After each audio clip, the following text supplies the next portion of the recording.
When you think you can't do it alone, when you think you don't have enough strength, Alhamdulillah, that's who I am, and you are, fine. But what do I do, Ya Allah? Don't give up.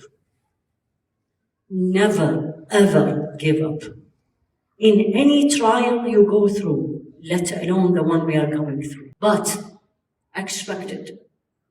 Sta'inu bis-sabri was-salah. I'm going to write a prescription. Number 1 called sabr.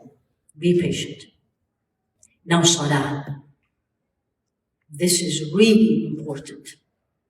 This is not the time that I am going to do my 2-second salah. This is not the time I am going to do my salah when I have time. This is not the time. I was so happy when I saw this masjid full. As-salah, as-salah, as-salah. Time in the masjid, jama'ah, fajr, isha, and the dua, and the dua. That's what Allah says. Ista'inu bis-sabri was-salah. You are practicing sabr, Allah is with you.